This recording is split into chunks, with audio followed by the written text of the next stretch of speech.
الحمد لله المشير الرزاق القادر الذي جعل سيد الأولياء عبد القادر الصلاة والسلام محمد الحاضر والناصر وعلى آله وصحبه الطاهر المطهر أما بعد فأعوذ بالله السميع العليم من الشيطان الرجيم بسم الله الرحمن الرحيم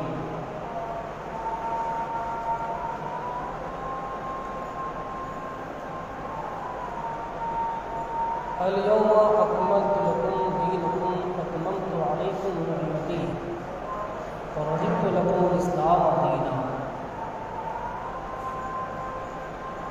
آمنت بالله صدق الله العلي العظيم اللهم نور قلوبنا بالقرآن وزين أخلاقنا بالقرآن وأدخلنا الجنة بالقرآن ونجنا من النار بالقرآن. قال الله تبارك وتعالى في شان حبيبه مخبرا وآمنا إن الله وملائكته يصلون على النبي يا أيها الذين آمنوا صلوا عليه وسلموا تسليما. اللهم صل على سيدنا مولانا محمد وعلى الجود والكرم وعلى آله وأصحابه وبارك وسلم.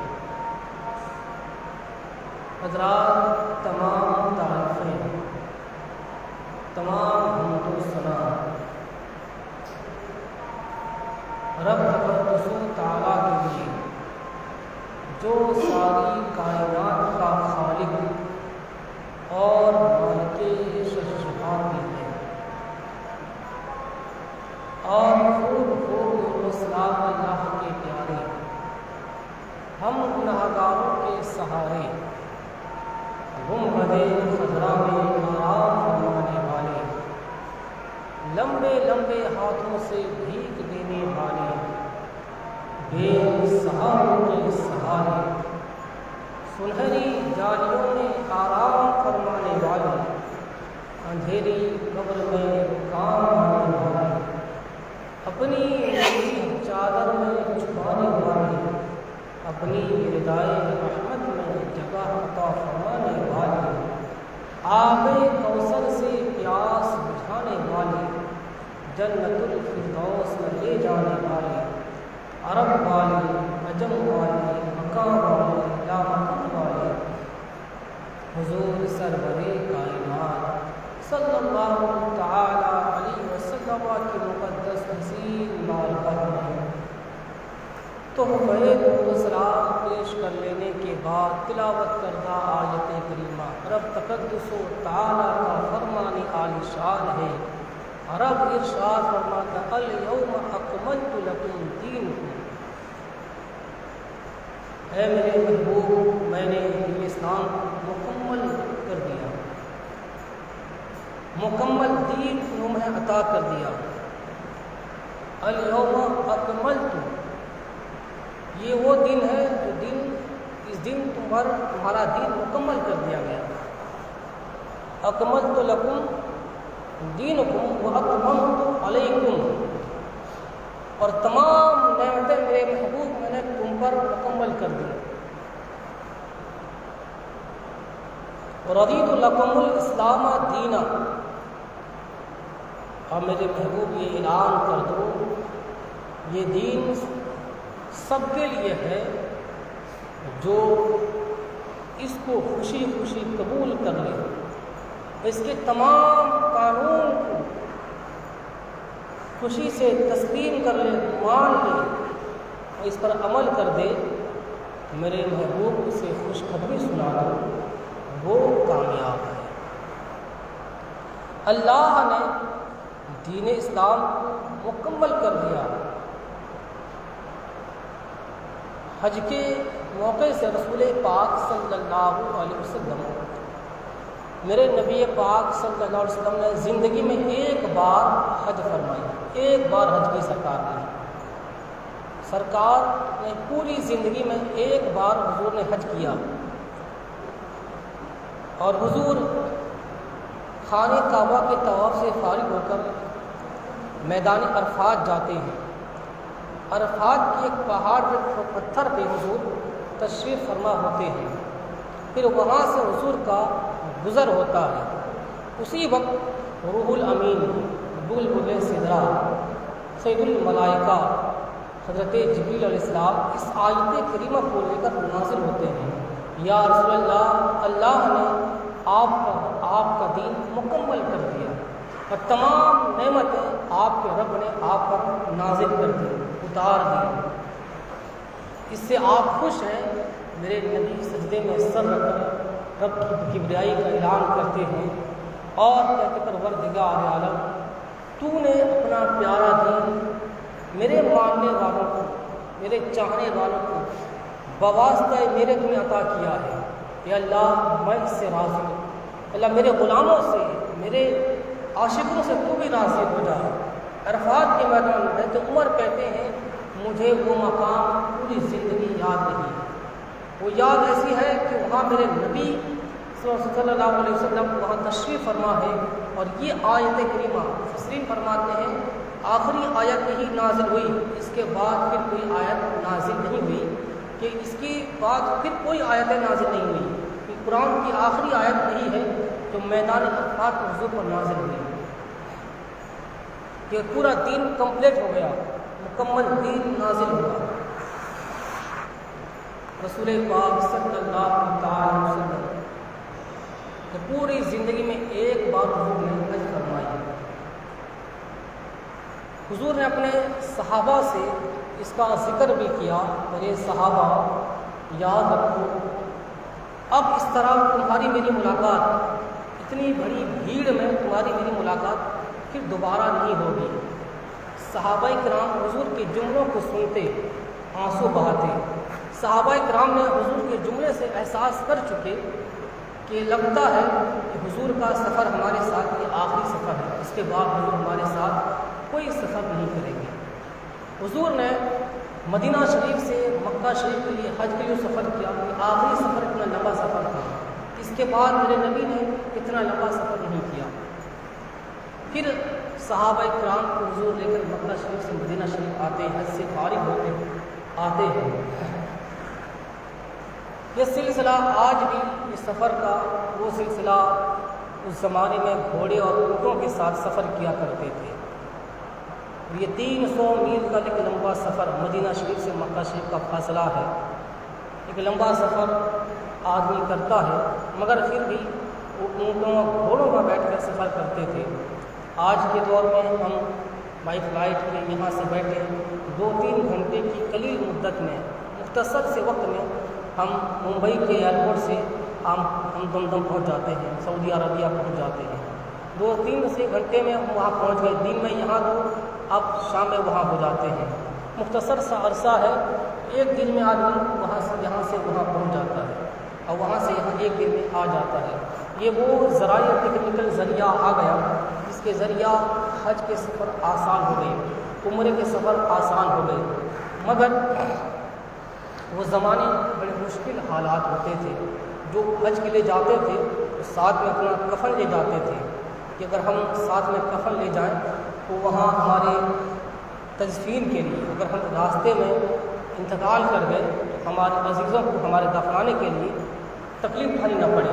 ہر کوئی حاجی عمرہ والا اس زمانے میں اپنے ساتھ کفن بھی ساتھ رکھتے تھے کہ اگر ہم راستے میں، کیونکہ برسوں لگتے تھے حج کے لیے جانے میں اور برسوں لگتے تھے واپس آنے میں، تو اس طریقے سے وہ اہتمام کر کے چلتے تھے کہ کہیں کوئی راستے میں ایسے معاملات آئے تو ہم اپنی زندگی اس پر ہاتھ دھو بیٹھے اور ہماری زندگی ہمارے ساتھ بے وفائی کر بھی گئی تو ہمارے تعلقات کے لوگوں کو، ہمارے ساتھ میں رہنے والے مسافروں کو کوئی تکلیف نہ ہو، بلکہ ہمیں تجہیز و تدفین کے لیے کوئی انہیں دقت نہ ہو، ہمیں فوراً ہی کفن پہنا کر دفنا کر واپس چلے جائیں۔ ایک رواج اس زمانے میں تھا، یہ پہلے زمانے میں اتنے پڑھے لکھے طبقے کے لوگ بھی نہیں تھے.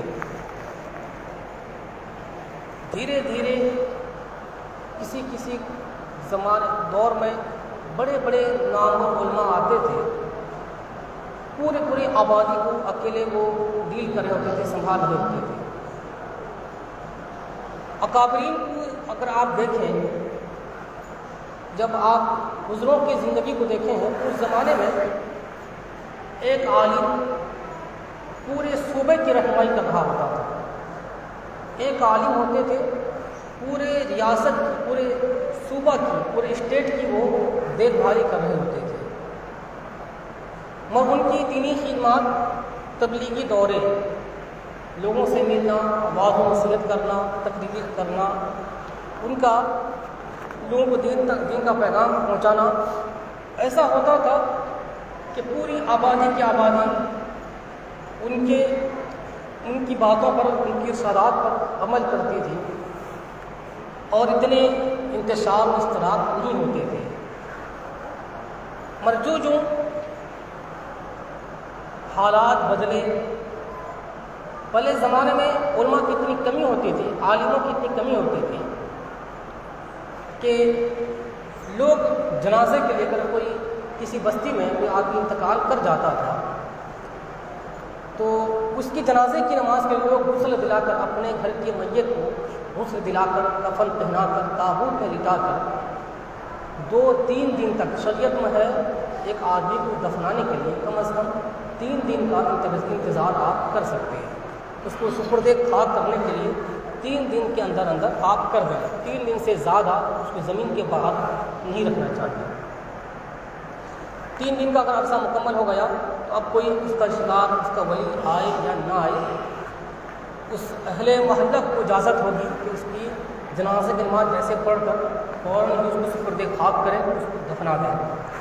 پہلے زمانے میں علماء کی اتنی کمی رہتی تھی، عالموں کی اتنی کمی ہوتی تھی کہ وہ جنازے کو غسل پلا کر، کفن پہنا کر، تابوت میں رکھ کر پورا محلہ انتظار کرتا.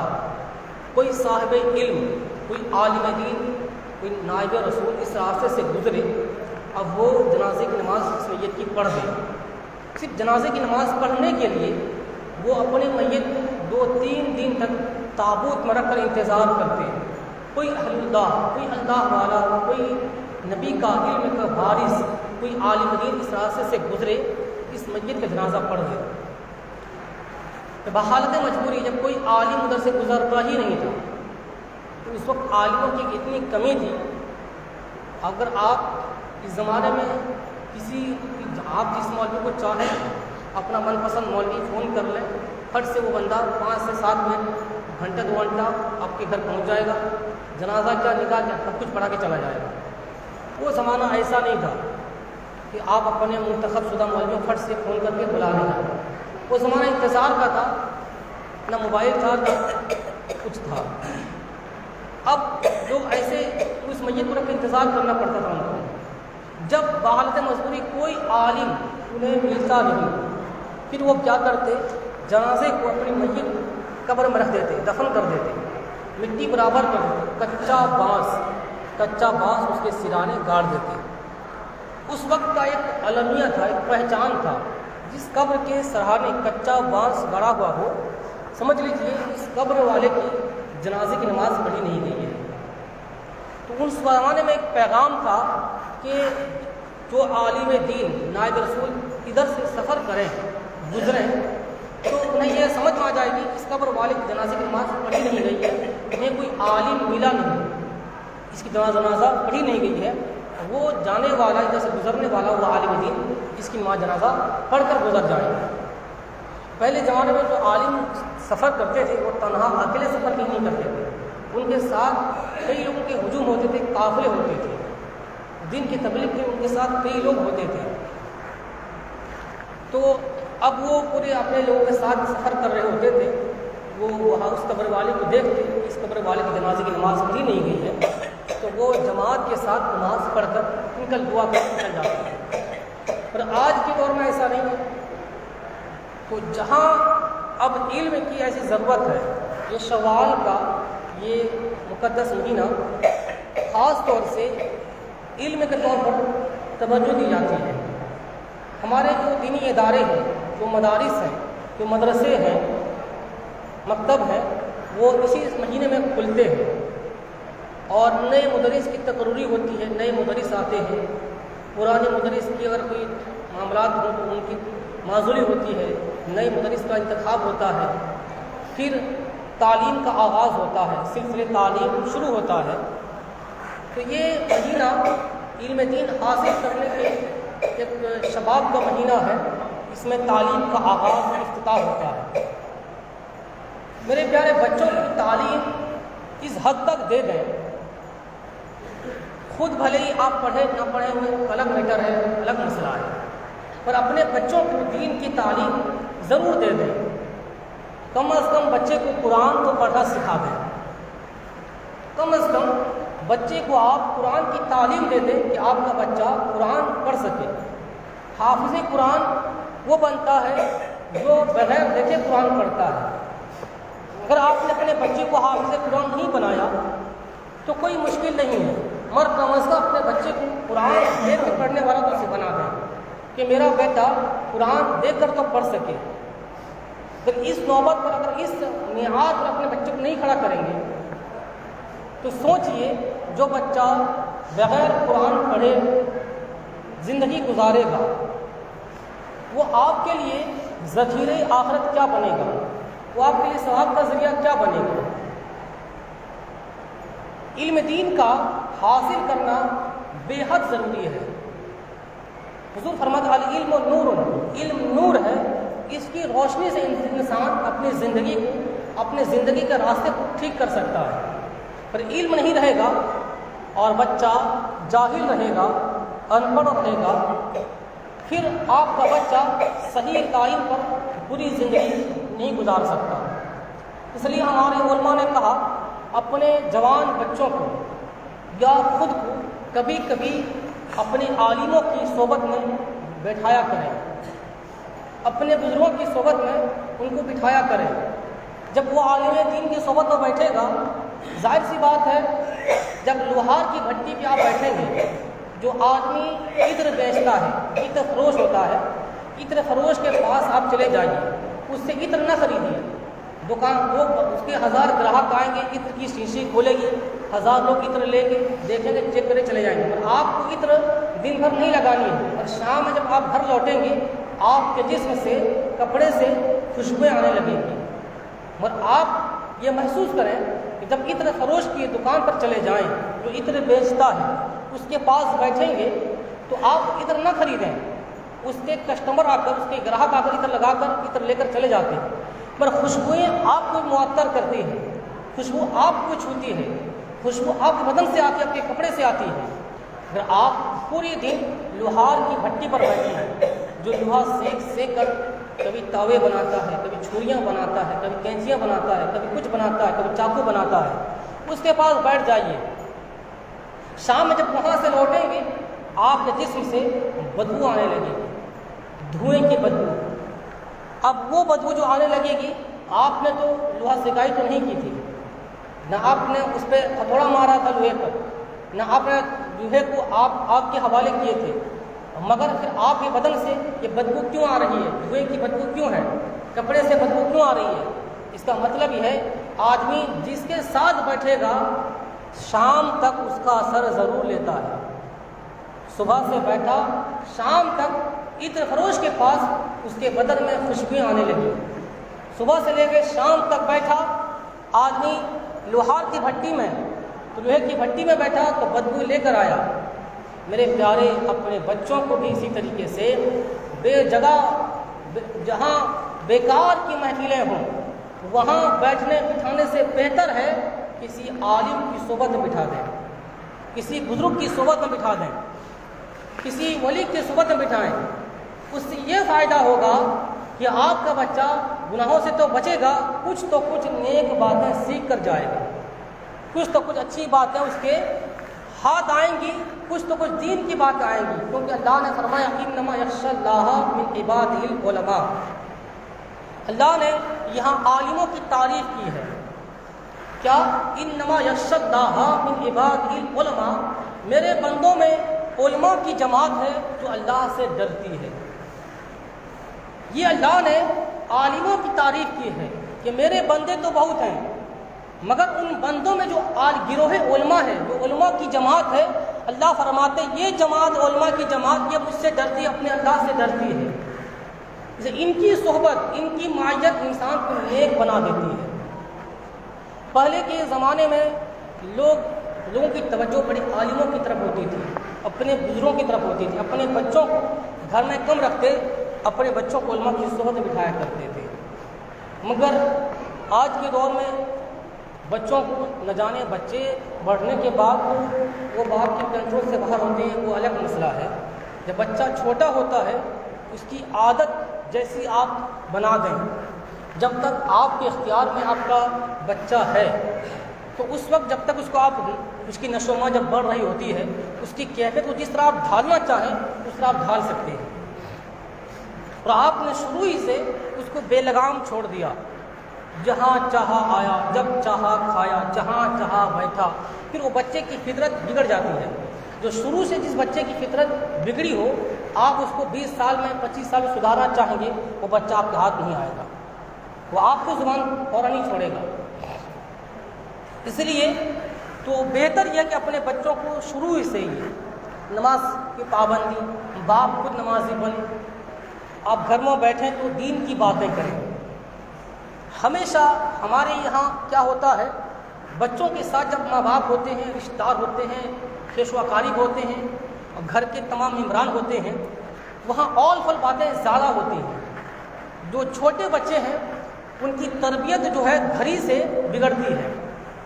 جب بچہ شروع سے جب تربیت اچھی لیتا ہے تو وہ بڑھاپے تک گھر کے اس اثر کا بڑا اس کے دماغ میں رنگ رہتا ہے۔ جب یہ شروع سے اس کو ہم تربیت یہ دیں، بیٹا ہم مسلمان ہیں، کھانے سے پہلے ہمیں ہاتھ دھونا ضروری ہے، کھانے کے آداب، آپ کو ضروری نہیں کہ آپ بچے کو بہت سارے مسائل سکھائیں، کم سے کم ایک مسئلہ اپنے بیٹے کو تو سکھا سکتے ہیں۔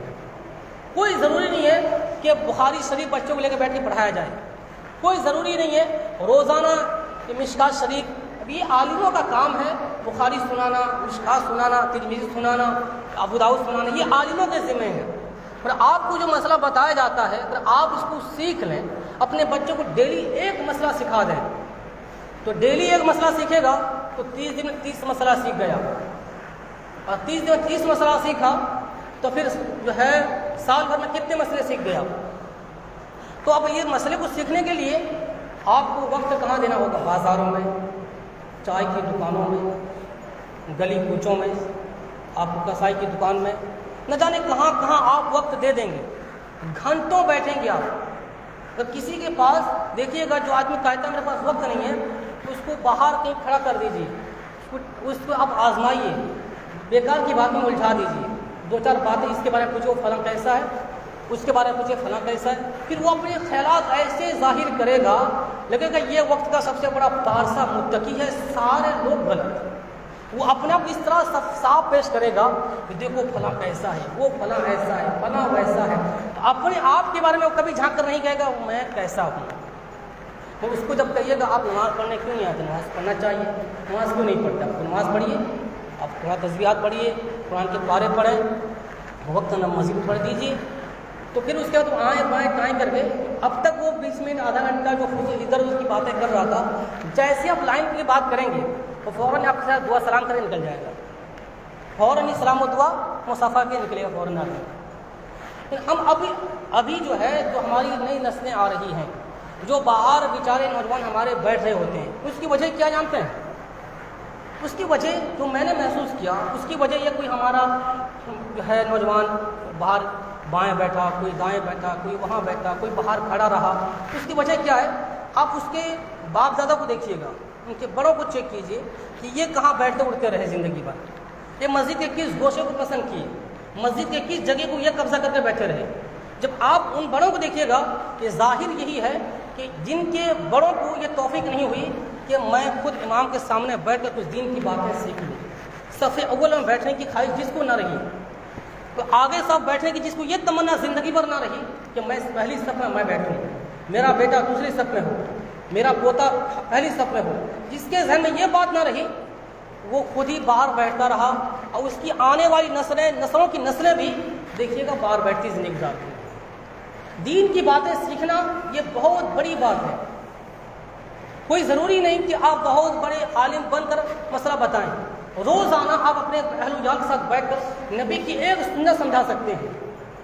اب اگر بیٹے کو بٹھائیں، اپنے پوتوں کو بٹھائیں، کہیں بیٹا کھانے سے پہلے ہاتھ دھو لیں، اس کو کپڑے سے پوچھنا نہیں ہے، صاف نہ کریں، بیٹھیں۔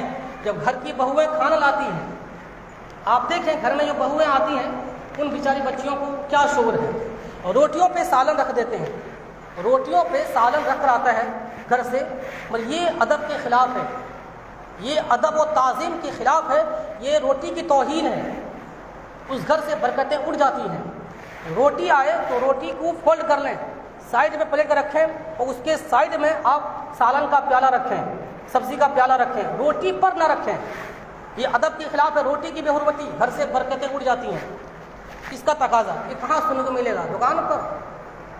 پھر جب آپ روٹی سالن لیں تو گھر میں جیسے مہمان، ابھی آپ نے امام کی دعوت کی، کسی عالم کی دعوت کی، تو دیکھا یہ جاتا ہے عام طور پر پہلے چاول لا کر رکھ دیتے ہیں، چاول کے بعد پھر کھانے کا انتظار نہیں رہتا، یہ سنت کے خلاف ہے۔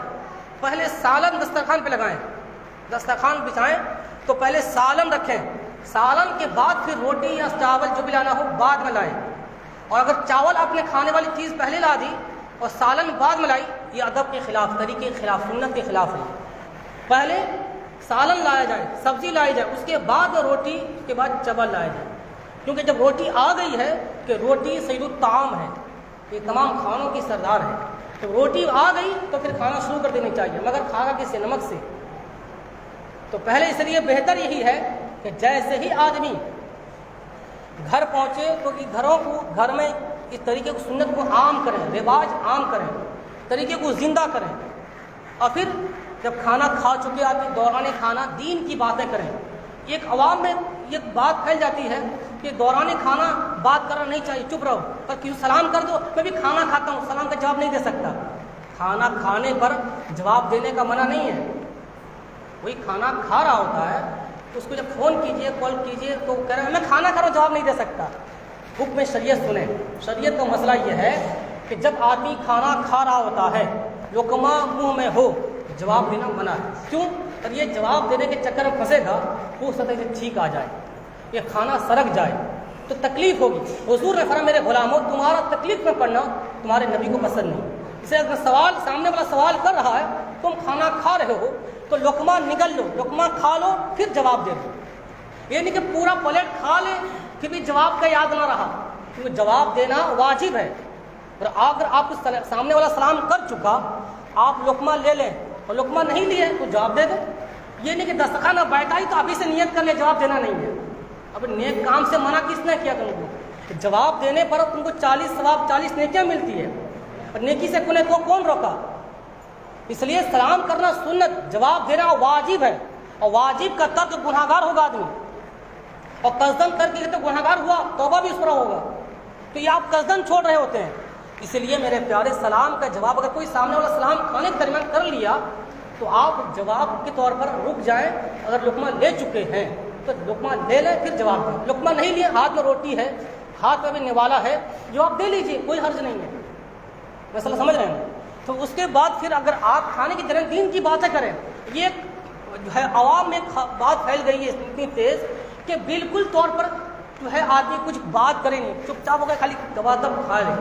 ایسا نہیں ہے، بالکل کھانے کے درمیان دین کی بات کریں، حضور کی شریعت کی بات کریں، حضور کی حدیث سنائیں، دین کی بات، ہاں دنیاوی بات نہ کریں، ادھر ادھر کی فوش باتیں، بیکار کی باتیں نہ کریں، بلکہ کھانے کے دوران دین کی بات کریں، اللہ رسول کا ذکر کریں، اور دین کی بات، بزرگوں کے واقعہ بتائیں۔ کھانے دین کی باتیں آپ کر سکتے ہیں، مگر بیکار کی باتیں جس سے کوئی حاصل نہیں، ایسی باتوں سے خود پرہیز کرنی چاہیے۔ جب کھانا کھا چکے ہیں تو کھانے کے دوران کبھی کبھی 1-2 گھونٹ پانی بھی پی لیا کریں، یعنی کہ پوری توجہ کھانے پہ لگائیں، توجہ کھانے پہ ہو مگر 1-2 گھونٹ کبھی کبھی پانی بیچ میں، ایسا نہ ہو کہ تکلیف تمہیں نہ ہو۔ کھانے کے بعد پھر آپ جو ہے جو جتنا مناسب سمجھیں پانی پئیں، پھر اس کے بعد آپ دعا کریں. دعا بھی سب کو یاد نہیں ہوتی ہے. دعا بھی بہت سارے لوگ ہیں کھانے سے پہلے کون سی دعا پڑھنی چاہیے, کتنے لوگوں کو یاد ہی نہیں ہوگی. اب تک تو کھا کے بڑے ہو گئے ہوں گے, ابھی بھی جائیں گے تو کھائیں گے ہی, مگر دعا پوچھ لیے کھانے کے پہلے دعا کون سی پڑھی جاتی ہے, کیا بتائیں گے؟ کم از کم یہ دعا یاد کر لیں, بسم اللہ وعلی برکت اللہ, بسم اللہ وعلی برکت اللہ. یہ دعا کم سے کم اتنا بڑا بسم اللہ, اتنا تو پڑھ کے آدمی کل بسم اللہ پڑھ کے تو کھا لے.